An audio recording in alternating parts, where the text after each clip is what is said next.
কিভাবে এবং কেন আপনি ইসলাম বিরোধী বই লেখার সিদ্ধান্ত নিয়েছিলেন? ইমানের দৃষ্টিকোণ থেকে আপনার জীবন কেমন ছিল? আপনি কিসে বিশ্বাস করতেন? ইসলামের প্রতি আপনার সবচেয়ে অনুশোচনীয় কটাক্ষমূলক মন্তব্য কোনটি ছিল? তখন আপনার আশেপাশের মানুষদের প্রতিক্রিয়া কেমন ছিল যখন আপনি ইসলাম গ্রহণ করেছিলেন? আমি ভেবেছিলাম ইসলাম একটি মিথ্যা ধর্ম, ইসলাম বিপজ্জনক। আমি 2000-এরও বেশি হত্যার হুমকি পেয়েছি এবং অবশেষে আমি ইসলামের বিরুদ্ধে বই লেখার সিদ্ধান্ত নিয়েছিলাম। হে আল্লাহ, আমাকে এমন একটি নিদর্শন দেখান যাতে আমি সম্পূর্ণ নিশ্চিত হতে পারি যে এটিই সেই পথ। এই কারণে আমি 2 দিন ধরে ঘুমোতে পারিনি। আমি মেনে নিতে পারছিলাম না, ভীষণ অদ্ভুত লাগছিল। আসলে আপনাকে আমাদের মাঝে পেয়ে আমরা আনন্দিত। প্রথমে আপনাকে জিজ্ঞেস করতে চাই, জোরাম কে? ওয়ালাইকুম আসসালাম। আপনাকে অসংখ্য ধন্যবাদ আমাকে আমন্ত্রণ করার জন্য। এখানে আসতে পেরে আমি খুবই গর্বিত। জোরাম ভ্যান ক্লাভেরেন 23 জানুয়ারি জন্মগ্রহণ করেন 1979 সালে অ্যামস্টারডাম শহরে। এটি খুবই সাধারণ পরিবারে, বাবা মা ভাই ছোট বোন একটি বিড়াল। অ্যামস্টারডামে আমার জন্ম এবং বেড়ে ওঠা। একটি সক্রিয় প্রোটেস্ট্যান্ট খ্রিস্টান পরিবারে। উচ্চ মাধ্যমিক শেষ করার পর তুলনামূলক ধর্মতত্ত্ব নিয়ে পড়াশোনা শুরু করি। কয়েক বছর শিক্ষকতা করেছি। নেদারল্যান্ডসে তখন অনেক কিছুই ঘটেছে, বিশেষ করে আমার জীবনে। এখন যখন আমি পুরো বিষয়টা অবলোকন করি ইসলাম ধর্মের ব্যাপারে, আমি ফ্রিডম পার্টির জন্য রাজনৈতিকভাবে সক্রিয় হয়ে উঠলাম, সাংসদ মনোনীত হলাম এবং শেষে আমি ইসলাম বিরোধী বই লেখার সিদ্ধান্ত নিলাম, যার শুরুটা হয়েছিল ইসলাম বিদ্বেষ দিয়ে, পরিণত হয় আল্লাহকে খুঁজে পাওয়ার একটি মাধ্যমে এবং আমি মুসলিম হওয়ার মধ্য দিয়ে এই পথের সমাপ্তি। ইমানের দৃষ্টিকোণ থেকে আপনার জীবন কেমন ছিল? আপনি কিসে বিশ্বাস করতেন? মুসলিম হওয়ার আগে আমি রিফর্ম চার্চের একজন প্রোটেস্ট্যান্ট খ্রিস্টান ছিলাম। আমরা বাইবেল পড়তাম, বাইবেল অনুসারে আমাদের নাম রাখা হয়েছিল, খ্রিস্ট ধর্মে দীক্ষা দেওয়া হয়েছিল, গির্জায় যেতাম ইত্যাদি ইত্যাদি। তো আমরা বলতে গেলে বেশ ধার্মিক খ্রিস্টান ছিলাম। অবশ্যই আমি বিশ্বাস করতাম যে একজন সৃষ্টিকর্তা আছেন। আমি জান্নাত জাহান্নামে বিশ্বাস করতাম। আমি ফেরেশতা ওয়াহিতেও বিশ্বাস করতাম। এবং অবশ্যই যে ব্যাপারটি খ্রিস্টানদের মুসলিমদের থেকে আলাদা করে সেটি হলো যে আমি বিশ্বাস করতাম যীশু খ্রিস্ট ঈশ্বরের পুত্র ছিলেন এবং আরেকটু দার্শনিকভাবে বলতে গেলে আমি তাকেই ঈশ্বর বলে মানতাম। আমি অবশ্যই পুনরুত্থানে বিশ্বাস করতাম এবং এও বিশ্বাস করতাম যে যীশুকে ক্রুশবিদ্ধ করা হয়েছিল এবং আমি প্রায়শ্চিত্তে বিশ্বাস করতাম। কিন্তু যেহেতু ট্রিনিটি খুব জটিল একটি ধারণা, আপনি বিশ্বাস করুন আর নাই করুন, এটি এখনো বেশ জটিল। কারণ বাইবেলের মতে ঈশ্বর অবিনশ্বর, কিন্তু আপনি যদি অবিনশ্বর হন এবং একই সাথে আপনার যদি মৃত্যু হয়, আপনি তো একই সময়ে অমর এবং মরণশীল হতে পারেন না। তো একটু বড় হওয়ার পর, ধরুন 15-16 বছর বয়সে, আমি প্রশ্ন করা শুরু করি সেসব বিষয়ে, যেসব আমার কাছে খুব যৌক্তিক মনে হতো না। আমি অনেক ধর্মযাজক, প্রচারক, এমনকি রাব্বিদের সাথেও কথা বলেছি, কিন্তু তাদের দেওয়া উত্তরগুলো সন্তোষজনক ছিল না, যেটি বিষয়টিকে আমার জন্য আরো জটিল করে ফেলেছিল। শেষ পর্যন্ত সেসব বিষয়গুলোর ব্যাপারে আমার সন্দেহ থেকেই যায়, কিন্তু আমি অন্ধ বিচারকের মতো এগুলোকে একপাশে রেখে ধর্মটাকে বিশ্বাস করে যাওয়াটাই ভালো মনে করলাম। হয়তো আমি পুরো বিষয়টি বোঝার মতো যথেষ্ট বুদ্ধিমান নই এবং আমি তখনও ঈশ্বরে বিশ্বাস করতাম যে যীশু একজন খুব গুরুত্বপূর্ণ ব্যক্তিত্ব এবং ঈশ্বরের পুত্র। কিন্তু পূর্বে যা ঘটেছে আমি ব্যাপারটিকে ঠিক সেভাবেই রেখে দিলাম। কিভাবে এবং কেন আপনি ইসলাম বিরোধী বই লেখার সিদ্ধান্ত নিয়েছিলেন? উচ্চ মাধ্যমিক শেষে একটি বিশ্ববিদ্যালয়ে ভর্তি হই তুলনামূলক ধর্মতত্ত্ব বিষয়ে পড়াশোনা করার জন্য। এবং চমৎকার ব্যাপার হলো, আমার কলেজের প্রথম দিন, যতদূর মনে পড়ে 2001 সালের 11 সেপ্টেম্বর। প্রথম দিন থেকেই বুঝলাম, আচ্ছা, এই মুসলিম ছেলেগুলা একটু পাগলের মতোই এবং এই ধর্ম সত্য নয়। তার কয়েক বছর পর নেদারল্যান্ডসে একজন লোক নাম থিউ ভ্যান গগ, উনি একজন বিখ্যাত চলচ্চিত্র নির্মাতা ছিলেন, যাকে রাস্তায় মেরে ফেলা হয়েছিল, তাকে গুলি করা হয়েছিল, তার গলা কাটারও চেষ্টা করেছিল এবং তারা তার পেটে ছুরি ঢুকিয়ে একটি চিঠি রেখে যায় আয়ান হিটসিয়ালি নামের এক মেয়ের জন্য। ওখানে লেখা ছিল, এরপর তোমার পালা। তো এটি আমার ইসলাম বিদ্বেষী অনুভূতিগুলোকে এমনভাবে দৃঢ় করেছিল যে ভাবলাম আমাকে রাজনীতিতে যুক্ত হয়ে কিছু করতে হবে এবং দেশকে ক্ষতির হাত থেকে বাঁচাতে এই অশুভ শক্তিকে থামাতে হবে। আপনি ইসলামের জন্য রাজনীতি শুরু করেছিলেন? হ্যাঁ, এবং সত্যি এটি ইসলামের কারণে ছিল, আর এটিই মূল কারণ ছিল আমার বই লেখার, মানুষকে বোঝানোর জন্য যে কেন ইসলাম পৃথিবীর জন্য বিপজ্জনক। আমি যখন বই লিখছিলাম, একটু আগেই যে প্রশ্নগুলোর ব্যাপারে বললাম, খ্রিস্ট ধর্মের ব্যাপারে আমার সেই সন্দেহগুলো আবার মাথায় ঘুরতে লাগলো এবং অবশ্যই সেটি সত্যের ব্যাপারেই ছিল, কারণ আমি একজন বিশ্বাসী খ্রিস্টান ছিলাম এবং আমার যে খ্রিস্টান প্রশ্নগুলো ছিল সেগুলোর উত্তর খুঁজে পেলাম ইসলামের আলোকে। কারণ অবশ্যই যখন আমি বই লেখা শুরু করি, অনেকে ভেবেছিলেন যে এটি একটি রাজনৈতিক বই, কিন্তু সেটি রাজনৈতিক বই ছিল না, এটি ধর্মীয় বই ছিল। কারণ আমি মানুষকে দেখাতে চেয়েছিলাম ইসলাম ধর্ম হিসেবে কেন ভয়ঙ্কর, এবং আমি খ্রিস্টান দৃষ্টিকোণ থেকে বইটি লিখছিলাম। অতএব শুরুতে আমি খ্রিস্টান ধর্মে ঈশ্বরের ধারণা এবং ইসলামিক ধারণার একটি তুলনা তৈরি করতে চাইলাম। আমার ট্রিনিটির ব্যাপারে বেশ কিছু সন্দেহ ছিল এবং আমি ইসলামে তাওহিদ মানে ঈশ্বরের একত্ব দেখলাম,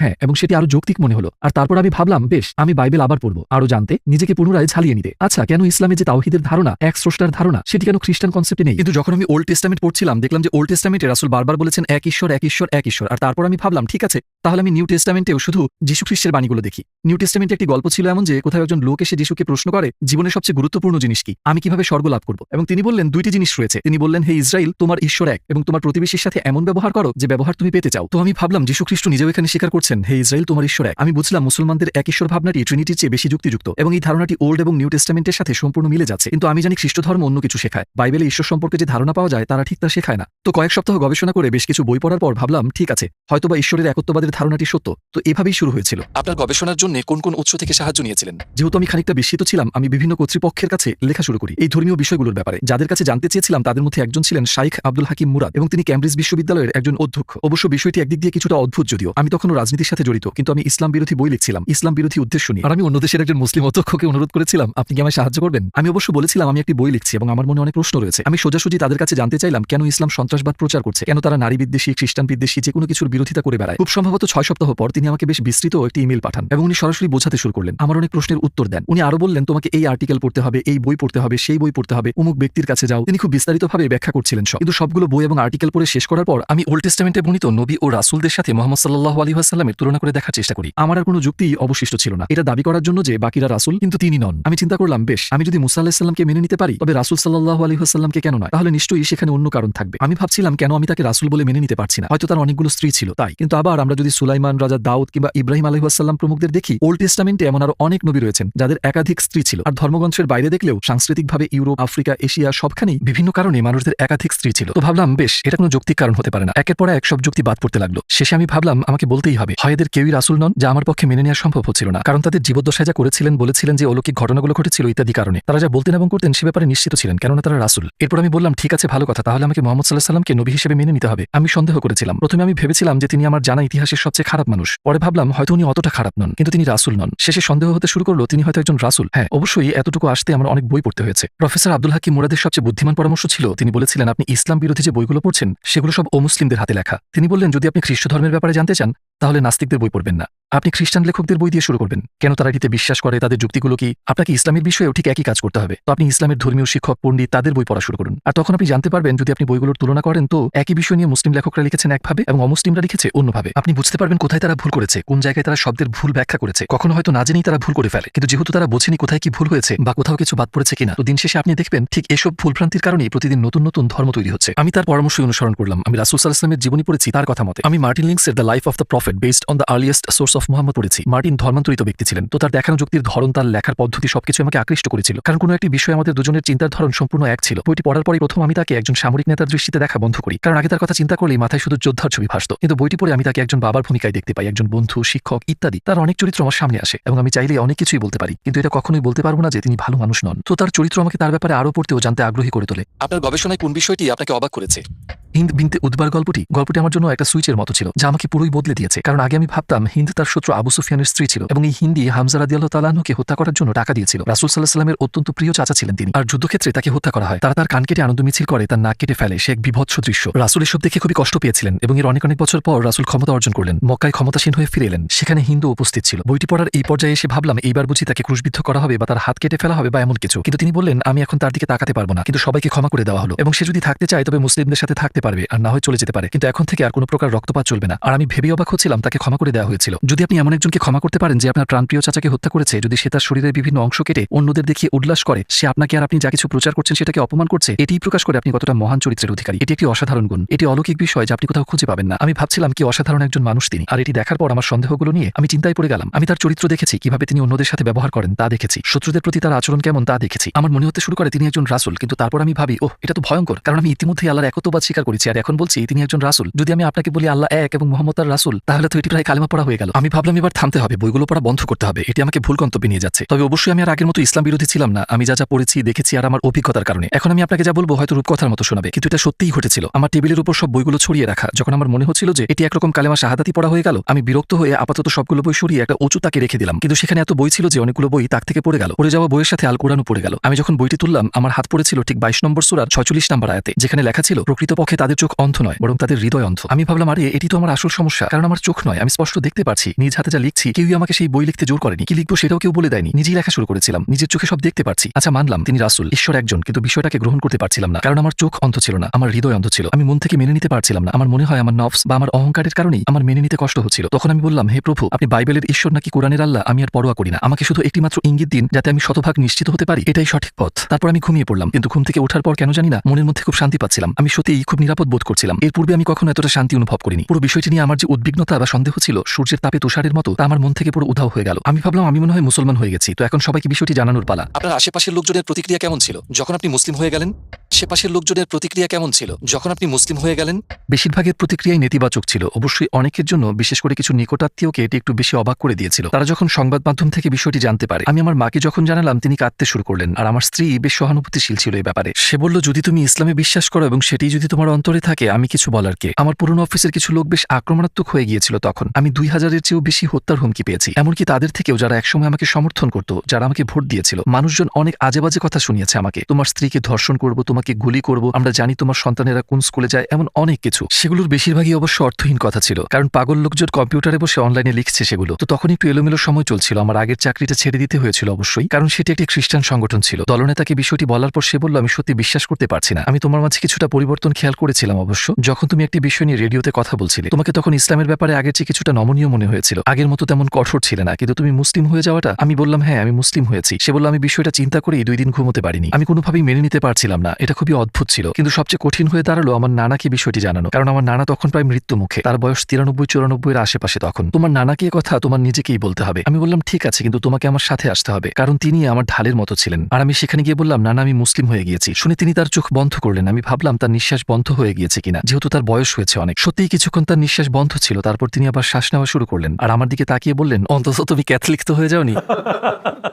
বেশ মজার ছিল বিষয়টি। আর শেষে আমার আগের রেডিওর বস আমাকে বলল, আমরা কিভাবে বুঝবো যে তুমি একদিন হিন্দু বা অন্য কিছু হয়ে যাবে না? বললাম, আমি কখনোই ধর্মকে বেছে নিইনি, শুধু এই একবার ছাড়া। আমার মুসলিম হওয়াটাই শুধু আমি বেছে নিয়েছি। এর আগেও আমি কোনো ধর্ম বেছে নিইনি। আমি খ্রিস্টান পরিবারে জন্মগ্রহণ করেছি, খ্রিস্টান হিসেবে বড় করা হয়েছে আমাকে। আর সেই কারণে যেসব ভালো জিনিস আমার কাছে এসেছে তার জন্য আমি খুব কৃতজ্ঞ। কিন্তু সেটা আমার সিদ্ধান্ত ছিল না। আর জীবনে একবারই আমি এই বিষয়ে সিদ্ধান্ত নিয়েছি, যখন আমি মুসলিম হওয়ার সিদ্ধান্ত নিলাম। আর এটি সবচেয়ে, যেমনটি আমি বললাম, আমার মনে হয় আমার নেওয়া সবচেয়ে গুরুত্বপূর্ণ সিদ্ধান্ত ছিল, সবচেয়ে যুক্তিসঙ্গত সিদ্ধান্তও ছিল। জীবনে কোনো সিদ্ধান্ত নিতে আমি বছরের পর বছর সময় লাগাইনি, শুধুমাত্র এই সিদ্ধান্তটি ছাড়া। প্রথম নামাজ আদায়ে আপনার কেমন লেগেছিল? অবশ্যই খুব সুন্দর একটি মুহূর্ত ছিল, বেশ আজবও লাগছিল বটে, কারণ একজন খ্রিস্টান হিসেবে আমি অবশ্যই ওভাবে প্রার্থনা করতে অভ্যস্ত ছিলাম না। আপনি আমার হাত জোর করেন আর হয়তো হাঁটু গেড়ে বসেন বাথ বা অন্য কিছুর সামনে। আমার মনে হয় ব্যাপারটা খুব সুন্দর যে আপনি সিজদা করছেন, অতঃপর আপনি সত্যিই আপনার প্রভুর কাছে গভীরভাবে মাথা নত করছেন। তাই আমার মনে হয় এটি অত্যন্ত বিনয়ী এবং সুন্দর একটি ব্যাপার। এটি আমাকে অত্যন্ত মুগ্ধ করেছিল। আপনার জীবনে ঘটে যাওয়া 3টি বড় চ্যালেঞ্জের নাম বলুন। অবশ্যই আমার মুসলিম হওয়াটা একটি বড় চ্যালেঞ্জ ছিল, কারণ আমাকে আমার পরিবারের কাছে এবং পুরো পৃথিবীর কাছে প্রশ্নবিদ্ধ হতে হয়েছিল, আর ওইটি একটি বড় চ্যালেঞ্জ ছিল। আমি ভেবেছিলাম যে মুসলিম হওয়াটা খুব কঠিন কাজ হবে, কারণ একজন প্রোটেস্ট্যান্ট খ্রিস্টান হিসেবে ধর্মীয়ভাবে পালন করা সেখানে তেমন কিছু নেই। কিন্তু একজন মুসলিমকে কিছু বিষয় চর্চা করতে হয়, দৈনিক 5 বার বাধ্যতামূলক নামাজ পড়তে হয়, একটি সুনির্দিষ্ট নিয়ম মেনে খেতে হয়, চিন্তা করতে হয় নির্দিষ্ট গঠনমূলক পদ্ধতিতে। আপনাকে সর্বোৎকৃষ্ট হতে হবে প্রতিটা মুহূর্তে, আপনাকে সৃষ্টিকর্তার সাথে আপনার সম্পর্কের কারণে, আর শুধুমাত্র এই কারণেই আপনাকে দিনে 5 বার সালাত আদায় করতে হবে। এটি সবসময় সৃষ্টিকর্তার কথা মনে করিয়ে দিচ্ছে, এবং এটি আপনাকে সবসময় স্মরণ করিয়ে দিচ্ছে যে আপনার একজন প্রভু আছে, যা খ্রিস্টান হিসেবে অনুভব করা সম্ভব নয়। আমি এভাবেই উপলব্ধি করেছি, আর আমি মনে মনে ভাবি, ও 5 বার নামাজ আদায় করতে হবে আজ, আমি এটা করতে পারবো না, সেটা করতে পারবো না। তো আমি মাথায় এটাকে কঠিন বানিয়ে ফেলেছিলাম, কিন্তু মুসলিম হওয়ার পর এসব সহজ হয়ে গেল। আপনি কি আপনার সন্তানদের মুসলিম হিসেবে বড় করছেন? চেষ্টা করছি অবশ্যই। আমি জানি না কখন কিভাবে যে আপনি একজন মুসলিমকেই বড় করছেন। আমার মনে হয় এটি অনেক কঠিন একটি দায়িত্ব, বিশেষ করে বর্তমান প্রেক্ষাপটে। অবশ্য আমি যখন বিয়ে করি তখন আমি মুসলিম ছিলাম না। আমি আমার সন্তানদের খ্রিস্টান হিসেবে লালন পালন করার প্রতিজ্ঞা করেছি। আমি মুসলিম হওয়ার পর অবশ্যই আমি আমার সন্তানদের খ্রিস্টান হিসেবে বড় করছি না। আমার বাচ্চাদের যদি খ্রিস্ট ধর্ম সম্পর্কে কোনো প্রশ্ন থাকে, তারা আমার স্ত্রীকে জিজ্ঞেস করে উত্তরের জন্য, আর আমার কাছে আসলে ইসলামিক সমাধান পায়। কিন্তু বেশিরভাগ সময় সে বলে দেয়, তোমাদের বাবাকে জিজ্ঞেস করো। আমার স্ত্রী সবার জন্য হালাল খাবার রান্না করে, এটি খুবই সুন্দর একটি ব্যাপার। সে বলে, আমি 5 ধরনের খাবার রান্না করতে পারবো না, তো সবাই একই খাবার খাবে, তুমি হালাল খেলে সবাই হালাল খাবে। একদিক থেকে এটা অনেকটা স্বাভাবিক হয়ে যাচ্ছে। ইসলামের প্রতি আপনার সবচেয়ে অনুশোচনীয় কটাক্ষমূলক মন্তব্য কোনটি ছিল? আমার মনে হয় ইসলাম মিথ্যা, কারণ এটি আমি প্রায়ই বলে থাকতাম, ইসলাম মিথ্যা, কোরআন বিষাক্ত গ্রন্থ। কিন্তু যখন আমি বলতাম ইসলাম মিথ্যা, তখন আমি পুরো ধর্মকে এবং তার সাথে যা আছে সবকিছুকেই বোঝাতাম। তো সেটি এক মাপের অনেক বড় জাহিলিয়া ছিল আমার মতে। তো এই বিষয়টি নিয়ে আমি খুবই অনুতপ্ত। ইসলাম মিথ্যা হওয়ার ধারণাটি ছাতার মতো ছিল এক প্রকার, আর বাকি সবকিছু এই ধারণার নিচে, কারণ সেটি ছিল আমার বদ্ধমূল ধারণা। আর অবশ্যই আমি নিজেকে দোষ দিই এবং এও জানি যে অনেক মানুষ যারা প্র্যাকটিসিং মুসলিম না, তারাও এটি করে। আর একভাবে আমি বুঝতে পারি বিষয়টি, কারণ রাজনৈতিক দৃষ্টিকোণ থেকে, সামাজিকভাবে, সাংস্কৃতিকভাবে যা বলা এবং করা হয় তা সারা জীবন থেকে যায়। আমাকে মাঝে মধ্যে আমার পুরনো পার্টির লোকজন থেকে শুনতে হয় যে আমি একরকম নাকি তাদের অপমান করেছি। তো এটি আমাকে কষ্ট দেয়, আর এটি একটি অন্যতম কারণ যার জন্য আমরা IXC বা ইসলাম অভিজ্ঞতা কেন্দ্র নামক সংগঠন চালু করি। আমরা স্কুলগুলোতে যাই, primary school, high school, college, বিশ্ববিদ্যালয়, সরকারের 2টি অফিসিয়াল বিভাগে, অন্যান্য সামাজিক সংগঠনগুলোতে, এমনকি চার্চেও যাই, ইসলাম সম্পর্কে ভ্রান্ত ধারণাগুলো দূর করতে, ইসলামের দাওয়াত পৌঁছাতে, ইসলামের প্রকৃত রূপ তুলে ধরতে ভার্চুয়াল রিয়েলিটি ব্যবহার করি, যাতে তাদের শেখার অভিজ্ঞতাটি বেশ মজার হয়। আমি খুব চেষ্টা করছি পুরনোকে মুছে ফেলতে। ইসলামের ব্যাপারে আমাদের কিভাবে গবেষণা করা উচিত? আপনি কি গুগলে সার্চ করার পরামর্শ দিবেন? না, আমি কোনোভাবেই গুগলের পরামর্শ দিব না, কিংবা গুগল সার্চ করা আমার সর্বশেষ পরামর্শ হবে। বরং আমি মনে করি বই হাতে নিয়ে পড়াটা খুব গুরুত্বপূর্ণ। আমি মার্টিন লিন্সের লেখা মুহাম্মদ সাল্লাল্লাহু আলাইহি ওয়াসাল্লাম আরবের আদি ইতিহাস ও ঐতিহ্য নির্ভর জীবনী বইটি পড়তে বলবো, যে বইটি সম্পর্কে আগেই বলেছি সবুজ রঙের। আর আমি মনে করি প্রথমেই আমাদের কোরআন নিয়ে গভীরভাবে ঘাটাঘাটি না করাই উচিত, কারণ এটি খুবই জটিল একটি কিতাব। আর আপনার যদি এমন কেউ না থাকে যে আপনাকে শিখিয়ে দিবে আপনি কি পড়ছেন, বিশেষ করে অনেকেই আছেন যারা ইসলামের ব্যাপারে কিছুই জানেন না, আরবি ভাষা পারে না বা আরব দেশের মানুষ নন, তখন আপনাকে কোরআনের ব্যাখ্যা পড়তে হবে বা অনুবাদ পড়তে হবে, এবং অনেক ক্ষেত্রে সেগুলো পুরো সত্য নাও হতে পারে। তো আমি সবাইকে পরামর্শ দিব সিরাত, রাসূল সাল্লাল্লাহু আলাইহি ওয়াসাল্লামের জীবনী পড়তে, রাসূলের চরিত্র জীবন নিয়ে পড়াশোনা করতে, কারণ সেসব ইতিহাসও আমাদের অনেক কিছু শেখায়। তার জীবনটাই ছিল কোরআন। তিনি নিজেই জলজন্ত জীবন্ত কোরআন ছিলেন, তার সুন্নাহ নিয়ে পড়াশোনা করুন। আর আমার মতে এটি ইসলামকে খুঁজে পাওয়ার সর্বশ্রেষ্ঠ উপায়। আপনার শেষ মন্তব্য হিসেবে কিছু কি বলতে চান? আমি মুসলিম হওয়ার পর অনেক অনেক সুখী হয়েছি, তাই আমি সবাইকে ইসলামের দাওয়াত দিতে চাই, কারণ এটি আপনার হৃদয় ও অন্তরে প্রশান্তি ছড়িয়ে দেয়। এটি একমাত্র সত্য ধর্ম, কথাটি আপনার হৃদয় ও অন্তরকে পরিতৃপ্ত করে দেয়। কমপক্ষে এটিকে ইসলামের দৃষ্টিকোণ থেকে দেখার চেষ্টা করুন। রাসূলের জীবনী পড়ুন এবং জানুন। মুসলিমরা যা বিশ্বাস করে, কেন করে, তা বোঝার চেষ্টা করুন। মুসলিমদের ব্যবহার দেখে সিদ্ধান্ত নেবেন না, কারণ সব মুসলিম কিন্তু প্রকৃত মুসলিম নয়। আমিও প্রকৃত মুসলিম হতে পারিনি এখনো, আমিও সবসময় মুসলিমদের মতো চলতে পারি না। আমি সহ আমাদের সবারই চলা উচিত, কিন্তু আপনি সব উদাহরণের শ্রেষ্ঠ উদাহরণ রাসূলকে অনুসরণ করুন। আপনি যদি তার জীবনী পড়েন, তাহলে হয়তো আপনি নিশ্চয়ই সত্যের সঠিক দিক নির্দেশনা পাবেন।